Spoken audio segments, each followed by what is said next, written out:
The message came on a Tuesday morning just like any other day. Commander Park sat in her office at the United Earth Defense Command, drinking her third cup of coffee and reading through routine reports. The sun was rising over the Pacific Ocean, painting the sky in shades of orange and pink. It was peaceful. It was quiet. It was about to change.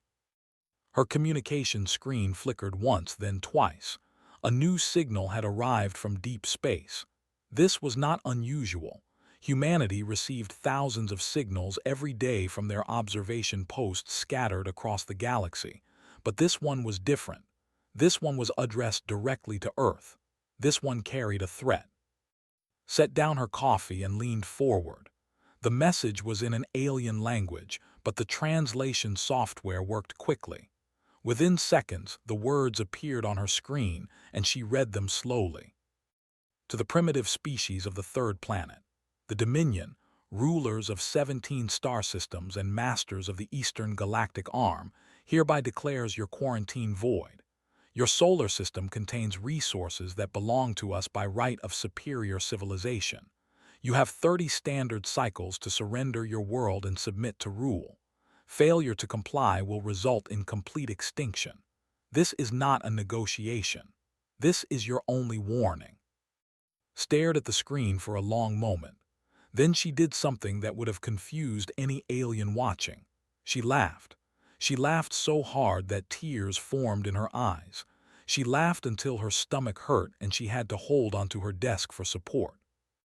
Her assistant, a young man named Lee, rushed into the office with worry on his face. He had heard the laughter and thought something was wrong. In a way, something was very wrong, but not in the way he expected. "Commander, are you all right?" asked carefully. Wiped her eyes and took a deep breath. She was still smiling when she looked at him. "Please contact Admiral immediately. Tell him we have received a declaration of war from something called the Dominion. Tell him they think we are primitives." His eyes went wide. A declaration of war was serious, but the smile on his commander's face made him hesitate. Should I alert the defense forces? Begin emergency protocols?" "No," said, shaking her head. "Just contact the Admiral and maybe prepare some tea. I think he will find this very amusing." Admiral was not an ordinary man. He had been born 847 years ago, during a time when humanity was just beginning to spread beyond Earth. He had seen empires rise and fall. He had fought in wars that the rest of the galaxy knew nothing about. His hair was white, his face was lined with age, but his eyes were sharp and his mind was sharper. When he received the message he was sitting in his garden on Mars, watching the sunset through the dome that protected his home from the thin atmosphere outside. He read the declaration twice, just as had done. And just like, he smiled. He remembered 3,000 years ago they had sent ships to observe Earth. Back then, humanity was still fighting with swords and spears.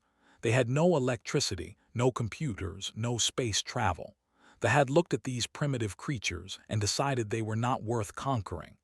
They had marked Earth as a quarantined world and left, confident that humans would destroy themselves within a few centuries. They had been very, very wrong. Connected through a secure channel, her face appeared on his screen, still carrying traces of amusement. "Admiral," she said, "I assume you have read the message." "I have," replied. "They still think we are throwing rocks at each other. It seems 3,000 years was not enough time for them to check on us again." "Should we tell them about what we have become?" asked. Considered this question. He thought about the last 3 of human history. He thought about the discoveries, the inventions, the wars fought in distant galaxies that no other species knew about. He thought about the 12 civilizations that had tried to invade Earth over the centuries, and how each one had been defeated so quickly and so completely that they never even remembered it happened. "No," he said finally. "Where would be the fun in that? Let them come. Let them see for themselves." Nodded, she had expected this answer. "What about the Council? Should we inform them?" The Council was humanity's governing body, made up of representatives from every human colony across the stars. They made decisions that affected trillions of people, but in matters of defense, the admiral had final authority.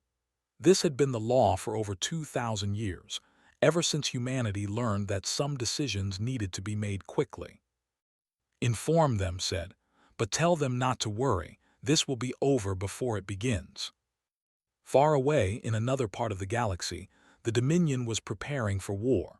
Fleet Commander stood on the bridge of his flagship, the Eternal Victory, and watched as 200 warships assembled around him. Each ship was massive, armed with plasma cannons that could melt through any known armor. Each ship carried thousands of soldiers, trained from birth to fight and conquer. Was proud of his fleet. He was proud of his empire. He believed with complete certainty that no primitive species could stand against such power. The humans had no fleet. They had no weapons. They had nothing but their small blue planet and their foolish pride. He had studied the old reports about Earth. The humans were violent creatures who spent most of their time fighting each other. They were short-lived, barely surviving 100 years before their bodies failed them. They were emotional, irrational, and weak. Conquering them would be easy. It might even be boring. Set course for the Sol system, commanded. Maximum speed. I want to reach the human within 15 cycles. His crew obeyed without question. The ships powered up their engines and began the long journey toward Earth. None of them knew what was waiting for them. None of them could have imagined the truth. Because the truth was something that would have broken their minds. Humanity had not been idle for 3,000 years. They had not destroyed themselves as the expected. Instead, they had grown. They had evolved. They had become something that the galaxy had never seen before. And now, the galaxy was about to find out what happened when you threatened humanity. Park finished her coffee and looked out her window at the rising sun. Somewhere out there, an alien fleet was coming to destroy her world. She should have been afraid. She should have been panicking. Instead, she felt only calm. Let them come, she thought. Let them learn. The war was about to begin, and humanity was ready to laugh. The Armada dropped out of faster-than-light travel at the edge of the Sol system. 200 warships, each one larger than a small city, floated in the darkness of space. Their hulls were painted in the colors of conquest, red and gold, and their weapons hummed with deadly energy. Fleet Commander stood at the center of his bridge, hands clasped behind his back, and waited for the sensors to show him what he had come to destroy. But the sensors showed him nothing. Report, demanded. His voice was sharp with impatience. Sir, we are scanning the entire system, his sensor officer replied nervously. We detect the human, we detect their moon, we detect several other planets, but there are no defensive fleets, no orbital weapons, no military installations of any kind. Frowned, this was not what he had expected. Even primitive species usually put up some kind of defense. Even animals fought back when threatened, but the humans seemed to have nothing at all. Perhaps they are hiding, suggested his second-in-command, a tall named. They might have hidden their ships behind their moon or in the asteroid belt. Scan everything, ordered. I want to know every ship, every satellite, every piece of metal in this system. The scan took several minutes. When it was complete, the results were the same. There was nothing. The Sol system was completely undefended. The only thing approaching their fleet was a single small vessel, barely larger than a shuttle, moving toward them at a leisurely pace. Stared at the image of the tiny ship on his screen. It was smooth and white, with no visible weapons, no shields, nothing that could pose any threat to his mighty armada. It looked like something a child might build for fun. They send one ship, said slowly. One small ship against 200 warships. Are they surrendering? We are receiving a transmission from the vessel, his communications officer announced. They wish to speak with us. Put it on screen. The image that appeared surprised. He had expected some kind of primitive creature, perhaps covered in hair or scales, with crude clothing and fearful eyes. Instead, he saw a woman. She looked young, perhaps 30 years old by human standards, with black hair and calm eyes. She wore simple white clothes that looked more suitable for a peaceful meeting than a war. She was smiling. "Welcome to the Sol system," the woman said. Her voice was pleasant, almost friendly. "I am Ambassador Shin, representing the United Human Confederation. We have received your declaration of war and we accept it." Blinked. He had conquered 12 worlds. He had received many responses to his declarations of war. He had seen fear, anger, begging, and defiance. But he had never seen acceptance delivered with a smile. "You accept," he repeated, confused. "Yes," said nodding. "However, before we begin, we have some questions. First, which rules of engagement would you prefer? We have several options available. Would you like us to limit ourselves to your technological level? This would make things more fair and sporting." The bridge fell silent. Everyone was staring at the screen with confusion on their faces. Leaned toward and whispered, "Is she mocking us?" "Second," continued, "would you prefer that we leave survivors to report back to your, or would you like this engagement to remain classified? We can do either. It really makes no difference to us." Felt something he had not felt in a very long time. It was a small feeling buried deep in his chest, and it took him a moment to recognize it. It was doubt. This woman should have been terrified. She should have been begging for mercy. Instead, she was asking him questions as if she was planning a dinner party instead of a war. "You dare to threaten the Dominion," said, forcing anger into his voice. "We are the masters of 17 star systems. We have crushed civilizations far greater than yours. You are nothing but primitives with one small planet." Smile did not change. "I understand your confusion, Commander. Your records about Earth are 3,000 years old. Perhaps you should have checked on us more recently." "What are you talking about?" "We have been watching your civilization for 2,400 years," said calmly. "We found your early expansion quite charming. Your ships were so slow back then. Your weapons were so simple. You have improved a little since then, but not as much as you might think." Felt the doubt growing stronger. There was something wrong here, something very wrong. This woman was not acting like someone facing extinction. She was acting like someone who already knew the outcome of the battle. "You are bluffing," said, though his voice was less certain than before. "You have no fleet, you have no weapons, you have nothing." "We have plenty," replied. "We simply choose not to show them. Now you still have not answered my questions. What rules would you prefer?" Had heard enough. This woman was trying to confuse him, trying to make him hesitate. It was a clever trick, but it would not work. He was a warrior. He was a conqueror. He would not be fooled by words. "All ships," commanded, "open fire. Destroy that shuttle. Then proceed to the human and begin bombardment." The weapons officer hesitated for just a moment. There was something in his eyes that might have been fear, but he obeyed his commander. He always obeyed. 200 ships fired at once. Plasma beams, missile launchers, particle cannons, everything the Dominion had invented over centuries of warfare. The combined firepower was enough to destroy a small moon. It was enough to burn through any shield, melt any armor, kill any enemy. The shots never reached the shuttle. Watched in disbelief as every single weapon stopped in mid-space, as if hitting an invisible wall. The plasma beams bent around the shuttle like water flowing around a stone. The missiles simply vanished, disappearing into thin air. The particle cannons fired into nothing, their deadly energy absorbed by something that should not exist. On the shuttle, Shin had not moved. Her smile had not changed. She looked almost bored. "I see you have chosen not to answer my questions," she said. "That is fine. We will use our standard rules then. Please wait a moment." Opened his mouth to give another order, but the words never came out. Every light on his bridge went dark. Every screen went black.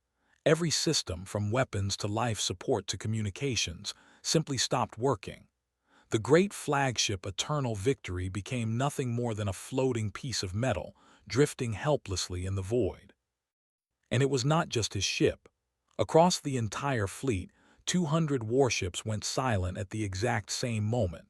200 crews found themselves in darkness, their proud vessels reduced to coffins.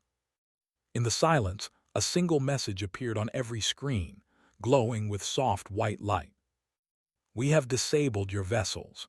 Your crews are unharmed. Oxygen recyclers will continue to function for 72 hours. We suggest you use this time to reconsider your declaration of war. If you choose to continue, we will be forced to respond more seriously. Please think carefully. We do not want to hurt you. Stared at the words. His hands were shaking. His mind was struggling to understand what had just happened. His entire fleet, the pride of the Dominion, had been defeated in less than a minute by a single shuttle and a smiling woman. In her small white vessel, Shin turned off the communication screen and leaned back in her chair. She felt a little sad. She had hoped they would listen to reason. She had hoped they would answer her questions and choose a peaceful solution. But they had chosen war instead, just like all the others before them. She sent a quick message to Admiral. First contact complete. They chose to attack, fleet disabled, no casualties, awaiting further instructions. The Admiral's reply came quickly. Good work. Let them think about their choices. We will give them one more chance to be smart. Hoped they would take it, she really did. But somehow she doubted it. Dr. Minyu watched the battle from his research station orbiting Neptune. He used the word battle loosely, because what had just happened could not really be called a battle. A battle required two sides fighting. What he had witnessed was more like an adult gently taking a toy from a child. Minyu was 423 years old, though he looked no older than 40. He had dedicated his life to physics, to understanding the deepest secrets of the universe. 3 centuries ago, during a particularly boring weekend when he had nothing else to do, he had invented the dimensional barrier technology that had just stopped the weapons. It had taken him about 6 hours. He had spent longer deciding what to eat for dinner that day. His assistant, a young woman named, stood beside him, watching the same data on her screen. She was only 89 years old, practically a baby by human standards, but she was already one of the minds in her generation. Their weapons are interesting, said, studying the readings. Plasma-based with some particle acceleration. Reminds me of what we used in the 2300s. Before the Andromeda skirmishes, Minyu agreed. We stopped using plasma weapons about 800 years ago. Too slow, too inefficient. What do you think they will do now? Asked. Minyu shrugged. They have 2 choices. They can accept that they cannot win and go home peacefully, or they can keep trying and learn harder lessons. He paused, thinking about the history he had lived through. In my experience, most species choose the second option. Pride is a difficult thing to let go. Far away, on the disabled flagship, Fleet Commander was proving Minyu right. The emergency systems had activated after 20 minutes of darkness. Dim red lights filled the bridge, casting everything in the color of blood. The air was thin and cold, the recyclers working at minimum capacity, but was not thinking about comfort. He was thinking about revenge. How is this possible? He demanded. His officers had gathered around him, their faces showing the same confusion and fear that he felt in his own heart. They have no fleet. They have no technology. How did they defeat us? Perhaps our intelligence was wrong, suggested carefully. Perhaps the humans have advanced more than we believed. Advanced, spat the word like poison. They were savages 3,000 years ago. No species advances this quickly. It is not possible. But even as he said it, knew he was lying to himself. He had seen the evidence with his own eyes. Their weapons had been useless. Their mighty ships had been turned off like lights, and the human woman had smiled through all of it as if she was watching children play. We must send a message to the, decided.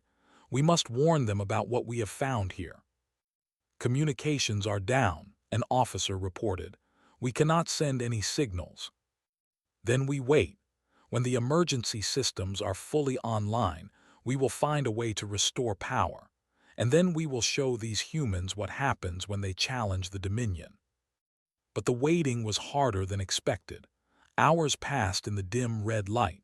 His crew grew restless, some of them scared, others angry. They were warriors, trained to fight and conquer. Being helpless was not something they knew how to handle. Some of them began to whisper. They whispered about the old stories, the legends that every child heard before sleep. Stories about ancient beings who lived among the stars, beings so powerful that they could create and destroy worlds with a thought. The old ones called them the architects, and they said that one day the architects would return to judge the younger species. Heard the whispers and silenced them with a glare. The humans are not gods, he said firmly. They are just clever animals who found a trick. We will figure out their trick and we will destroy them. On Earth, Admiral was having a different conversation. He had gathered his most trusted advisors in the Great Hall of the Defense Command, a room that had not been used for its intended purpose in over 1,000 years. The walls were covered with maps of the galaxy, showing every star system that humanity had touched over the. Commander Park stood at his right side.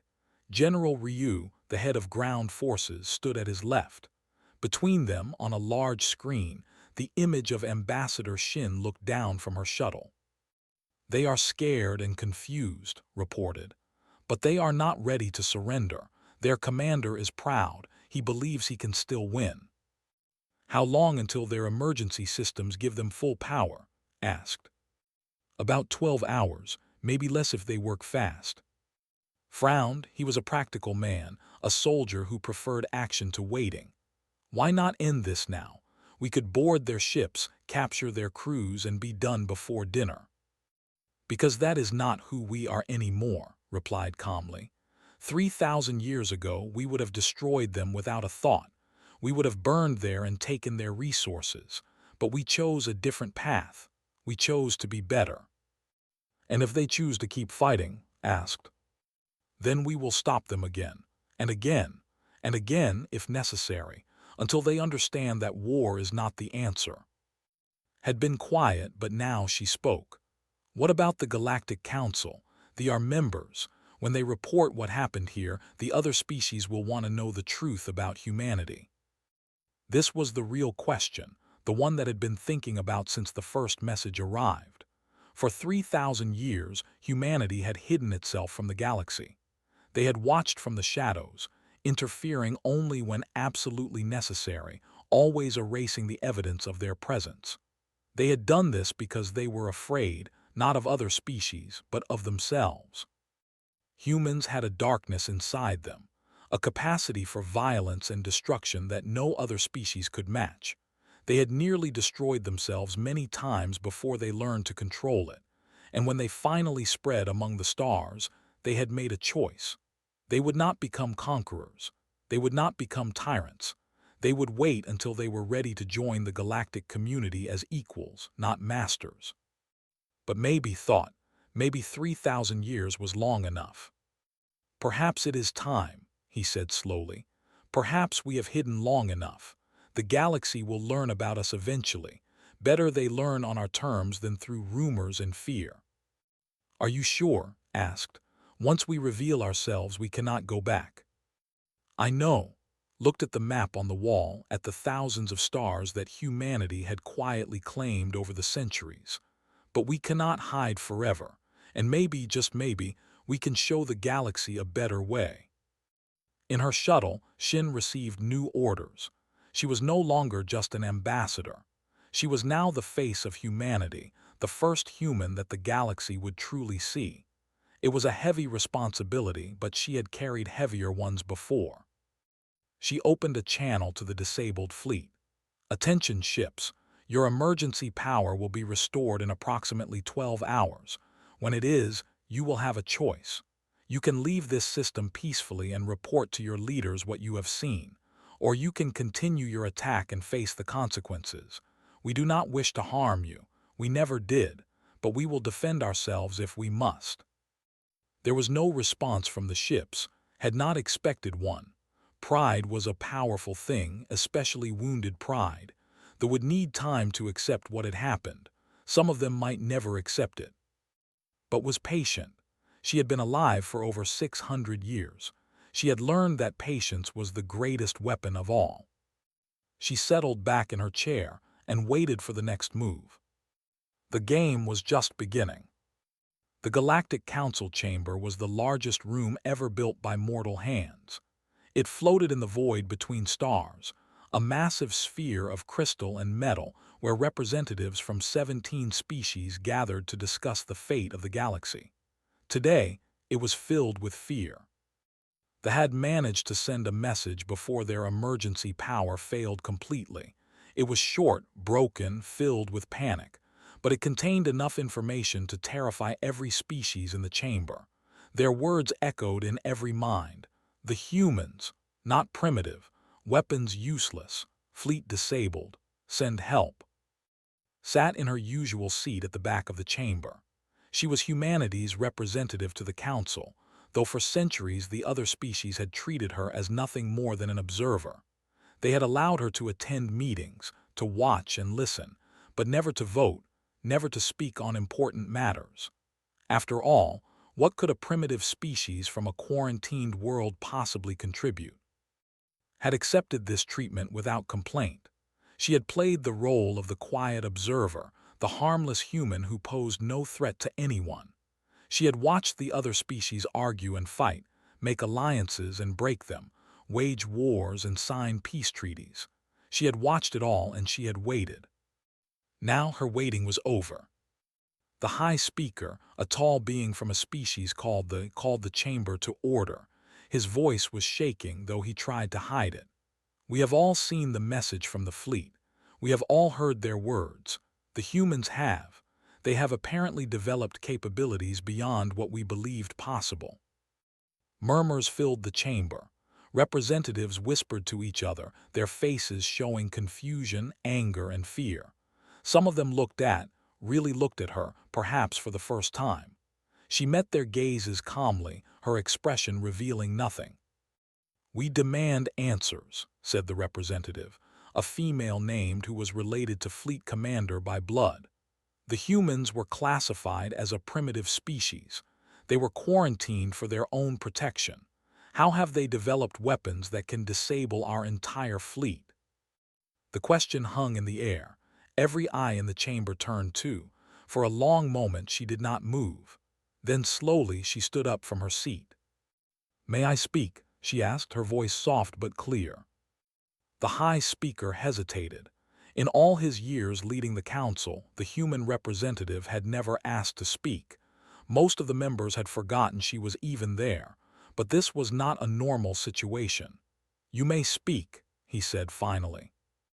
Walked to the center of the chamber where a platform of light awaited speakers. She stepped onto it and looked around at the faces watching her. Some were hostile, some were curious, all were waiting.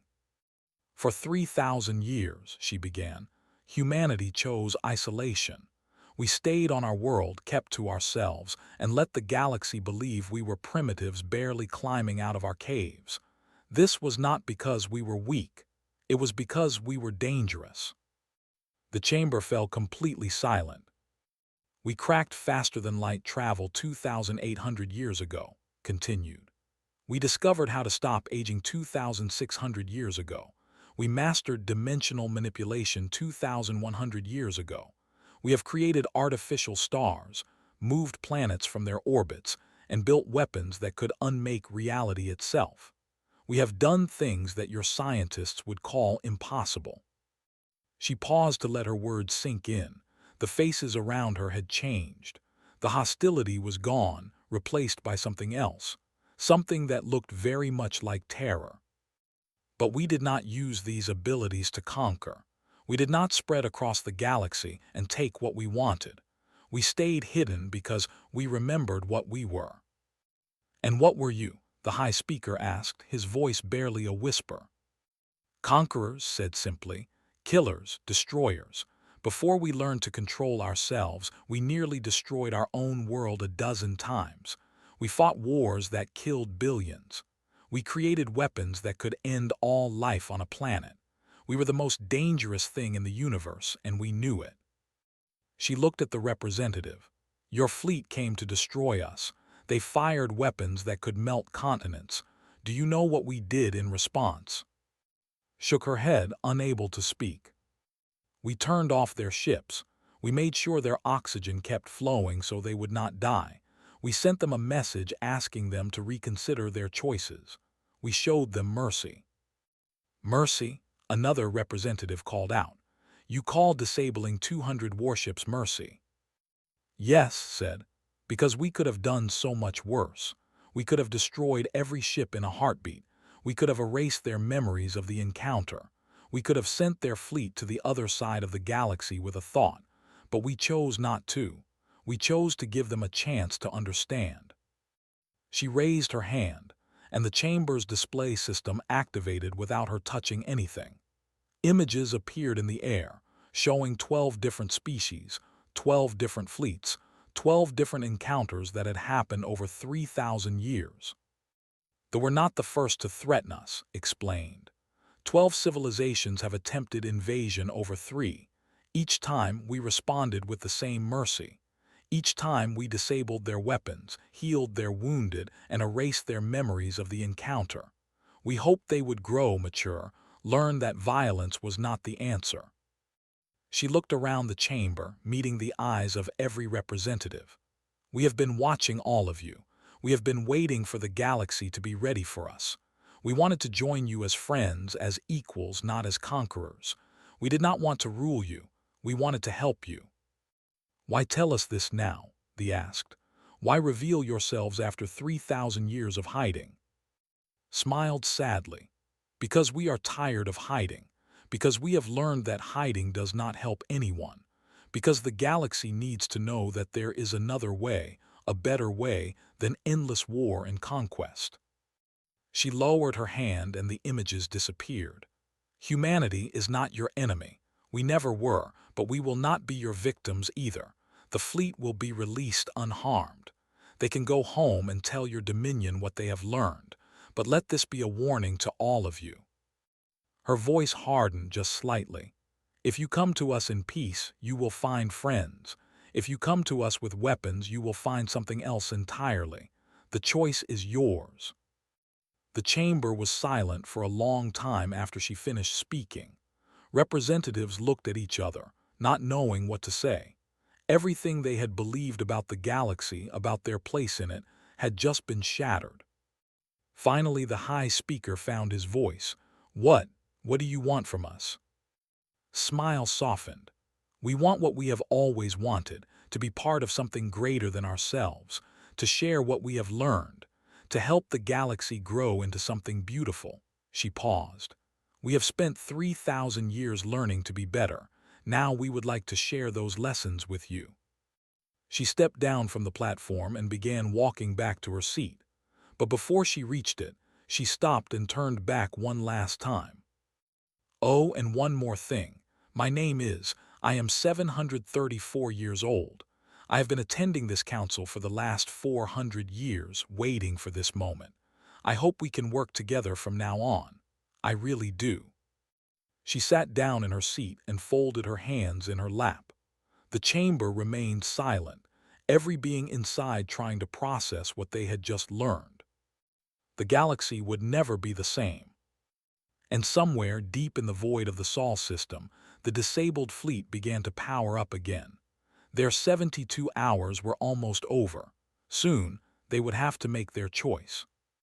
Peace or war? Mercy or death? The humans were waiting to see which one they would choose. General Ryu stood on the surface of Prime, of the Dominion. The sky above him was purple, filled with 3 small moons that glowed like pearls in the evening light. It was beautiful, he thought. It would have been a shame to destroy it.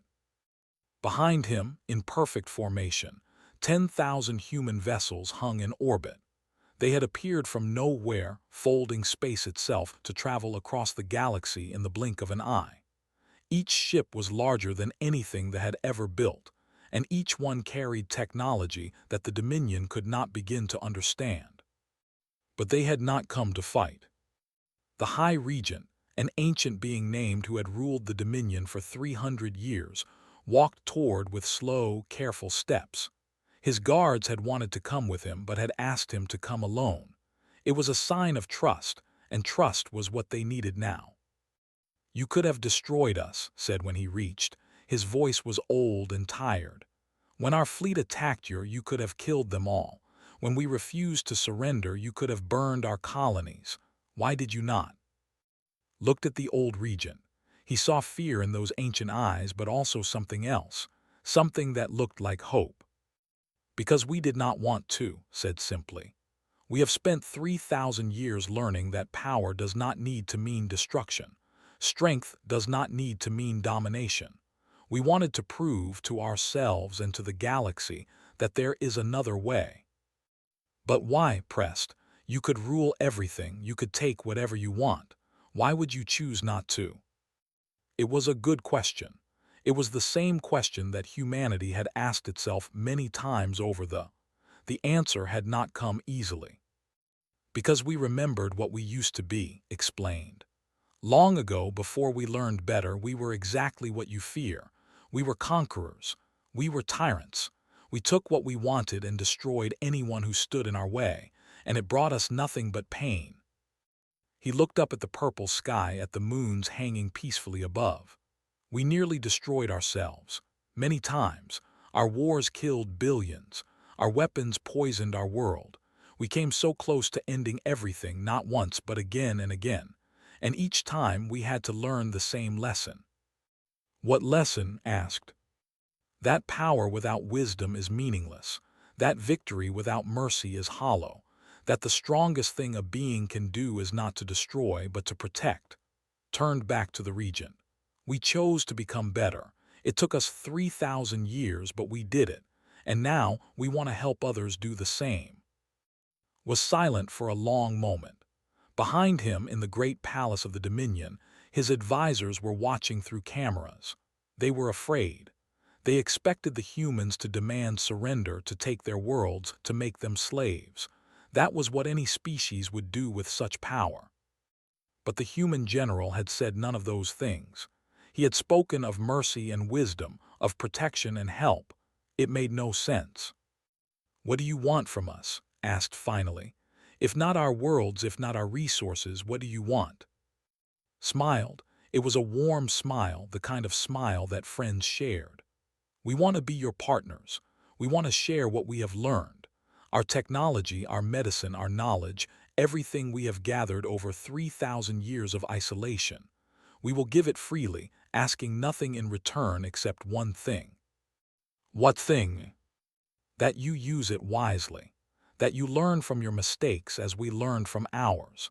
That you become better, not because we force you, but because you choose to." Extended his hand, palm open, fingers relaxed. It was a human gesture, one that his translator had explained to the regent before this meeting. It meant friendship. It meant trust. It meant an offer of peace. Stared at the hand. In his long life he had made many difficult decisions. He had started wars and ended them. He had conquered worlds and lost them.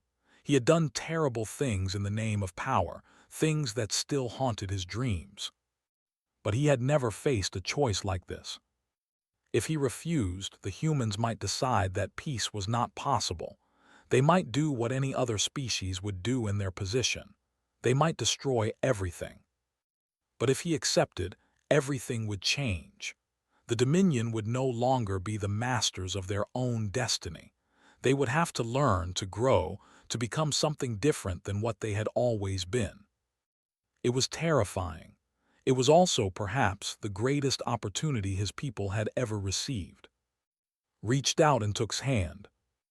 In orbit above, Commander Park watched the moment through her ship's sensors. She saw the two figures on the surface, the old regent and the young general, their hands clasped together in the fading light. She felt something warm spread through her chest. It was hope.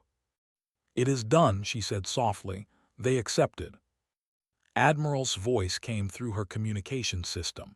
He was far away back on Earth, but his words were clear. The first step of many. This is just the beginning. The real work starts now. I know, she replied, but at least we are starting in the right direction. 100 years later, the galaxy was a different place. The Galactic Council had grown from 17 species to 34. Wars, once common, had become rare. Diseases that had killed billions were now cured with simple treatments that humanity had shared freely. Famines, poverty, suffering, all the old problems that had plagued civilizations were fading away like nightmares in the morning sun. Ambassador Shin, now serving her third term as the official voice of humanity in galactic affairs, stood before a gathering of young beings from dozens of different worlds. They had come to learn about humanity, about the strange species that had hidden for 3,000 years and then emerged to change everything. We laughed when they declared war on us, told them. Not because we wanted to fight, but because we had spent 3,000 years learning not to. We had conquered the deepest secrets of the universe. We had become more powerful than any civilization in history. But the greatest victory we ever achieved was not defeating our enemies. It was defeating ourselves. A young student raised their hand. What do you mean, defeating yourselves? Smiled. She had answered this question many times, but she never tired of it. We defeated our anger, our pride, our desire for revenge. We defeated the part of ourselves that wanted to dominate and destroy. It was the hardest battle we ever fought, and it took us 3,000 years to win. But we did win. And that is why we are standing here today as friends instead of as conquerors and slaves. The students listened in silence. Some of them understood. Some of them would need more time. That was all right. Humanity had learned patience over the long centuries. Far away on Earth, Admiral walked through his garden on Mars. He was very old now, approaching his 1,000th year, but he still moved with strength and purpose. He had seen so much in his long life. He had watched humanity nearly destroy itself. He had watched them rebuild. He had watched them hide from the galaxy and then step out into the light. And now, he watched them become something he had never dared to hope for. They had become guardians, protectors, teachers, friends. A message arrived on his personal screen. It was sent from the Galactic Council chamber. She wrote, "The motion passed. All 34 species have agreed to the new charter. No more wars of conquest, no more slavery, no more destruction of inhabited worlds. It is official now. The galaxy has chosen peace." Read the message twice. Then he looked up at the stars through his dome, at the countless lights that represented countless worlds, countless lives, countless possibilities. "We did it," he whispered to himself. "We actually did it." He thought about all the species who had threatened humanity over all the others who had come with weapons and left with their memories erased. They had all learned the same lesson in the end. They had all discovered that humanity was not their enemy. Humanity was their salvation. And across the stars, in every corner of the galaxy, a simple truth was spreading. It was written in the histories of every world, taught in the schools of every species, remembered by every being who had witnessed the great change. Humanity had become gods. They could have ruled everything. They could have taken whatever they wanted. Instead, they chose to become gardeners. And the garden they planted was called peace.